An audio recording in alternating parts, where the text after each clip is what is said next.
There's no place to hang out in New York or sit down. People have their own stoops. But it's not a stoop culture anymore like it used to be. And air conditioning is part of that. And also who lives here and why has changed.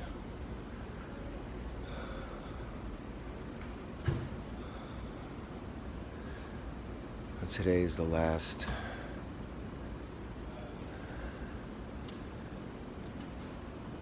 day my son lived 1 year ago.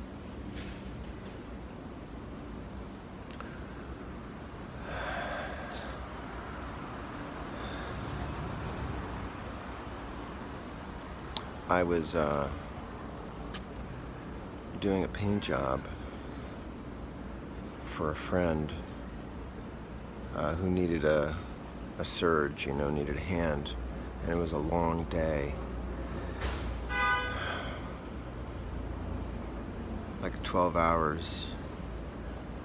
And I could have called him. I could have called him several times while I was working. I had my headset.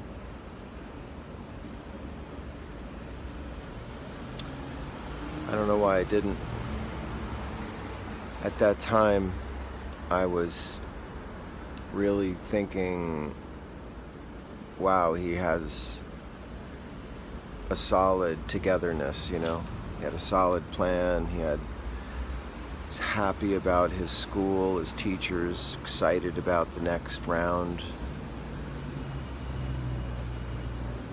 And it was his last year, which I think when you finally get to that, you start to see the light. But of course, I'm projecting all of that. None of that could be true. I don't know. I guess I could find out more about what his heroin use was like whether or not he was, doing that thing they call chipping, where you just stay high. He had 4 times the amount of fentanyl in his system that would kill a person his size. But I suppose that if that wouldn't be unusual, most people die with like 10, 20, 30, 50 times the amount. So it leads me to think that he was trying to manage his getting high. Just in my mind. I mean, all of that is very upsetting and disappointing, because all of the work and gains, stability, skill, competency,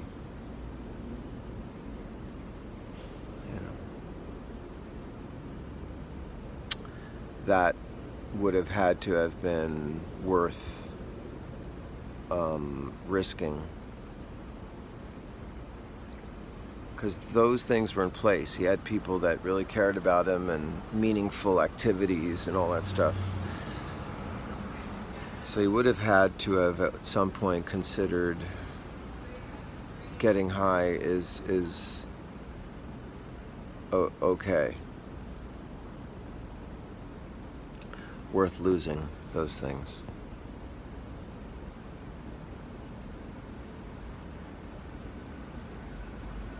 And maybe that's just how strong that is, that like when I'm saying it, I'm really condemning his moral weakness rather than acknowledging a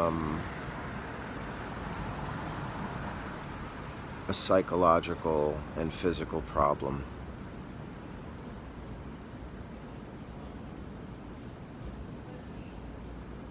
I don't know. I don't know why he went back to it.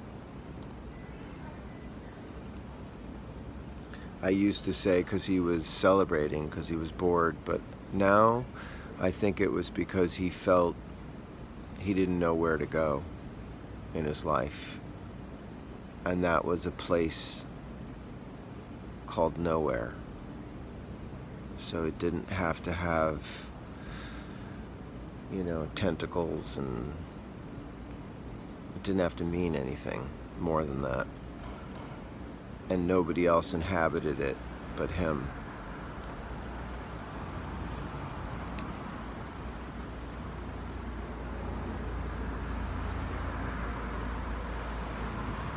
You know, that's definitely faulty thinking, you know, because of it's not what it appears to be. Oh man.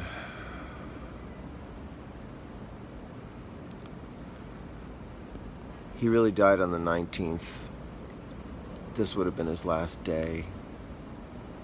I don't even know what he did today.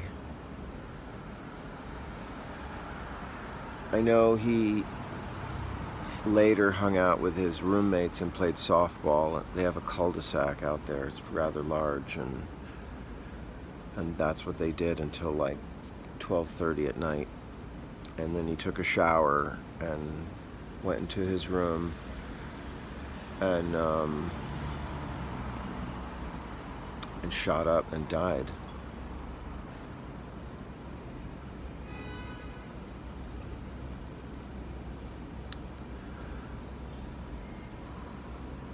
I think it's important for me to try to come to some conclusion, if you will, at least as it pertains to this 1 year and this memorial, this video diary.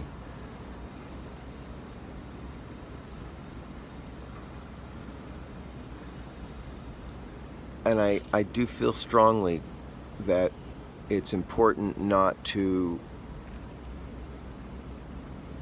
make more out of things.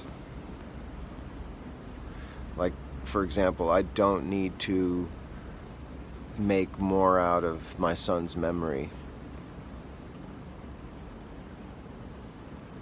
to have him mean more to me. It's unnecessary. I live disconnected to stuff anyway, as much as possible, and carry him inside of me.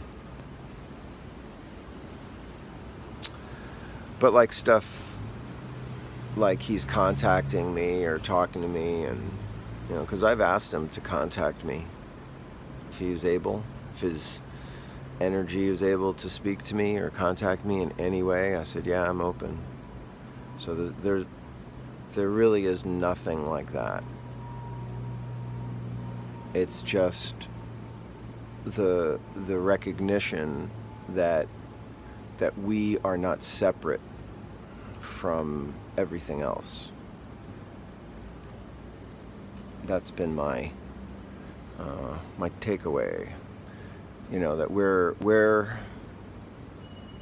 going through these feelings, these experiences of life as what appears to be individuals, and that is the game out on this. You know, I think this is a fringe, you know, like the tassels on a blanket, the hairs on the head. You know, it's like we're like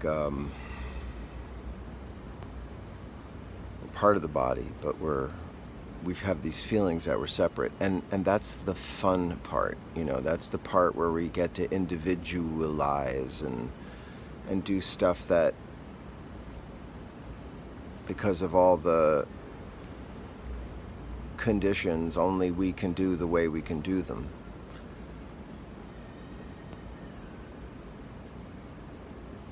So the pain of feeling separate from my son maybe is an illusion, because I'm not separate from anything. But in this world, you know, this is how we feel it, because this is the game, and this part of the reality, this part of reality, is to each of us have our own sense that we're doing this. And of course, there's a whole literature on free will and versus determinism and all that stuff, but this is a good case for that. Like, how much of this was not Forrest's fault? How much of it was. How much of it, and then you can expand that to, like, the conditions of how he was raised led him also to, he was born this way, predisposed. I don't know. I just know that he knew it was wrong to do this and still did it because it must feel good enough to risk everything. And he died doing it because you can't mess with your biology. You can't poke needles in yourself and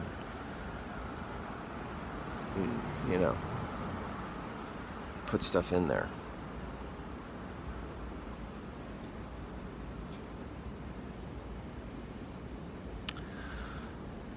So that's what I mean about not needing to make more out of it. Like, yes, this was the course of his life. This was the extent of his life.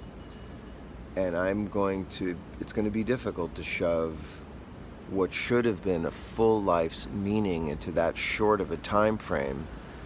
But the only reason I can't, or it's uncomfortable to do so, is because it was shortened by something avoidable,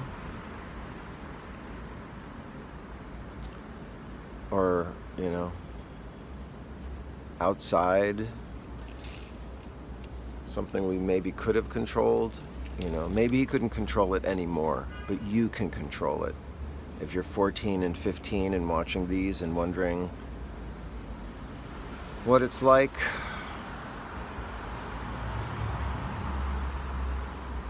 I had a dream. And I'll finish with this. My dream, I was with my daughter, and it was somewhere, she was young, and we were just, in dreamland. And then she said, "There's forest." And I looked, and there was like an ice cream truck or a hot dog truck. And there was a boy standing there, and he did not look exactly like Forrest, but she said, "That's Forrest." And I had to accept it. It's dreamland. And I went to go to him, and he ran away. And I heard my daughter's voice saying, "It's okay, Forrest, it's Dad." And he ran right to me and he grabbed my hand. I gotta hold it together.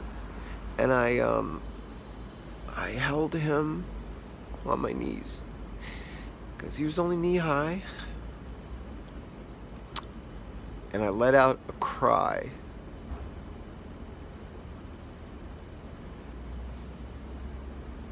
A sound I have never made. And it was so deep, and it didn't have any need for any more breathing. It was connected to whatever, the vortex tunnel of air. And the little boy disappeared, and I woke up.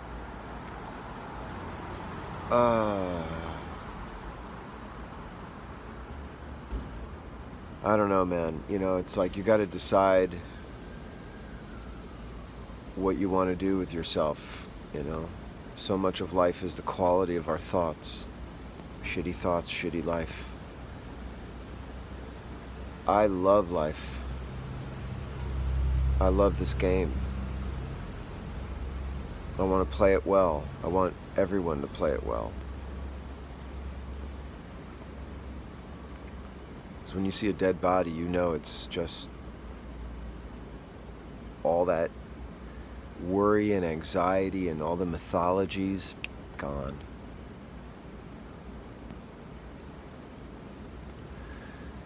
So I think I've learned that it's best to live as if you were no longer able, you're going to. What would you do today? And every day, how worth it would your day be? And yes, I would work like this if I could, my body could. It feels so good to creatively do something, to create an environment for myself and my wife and my cat.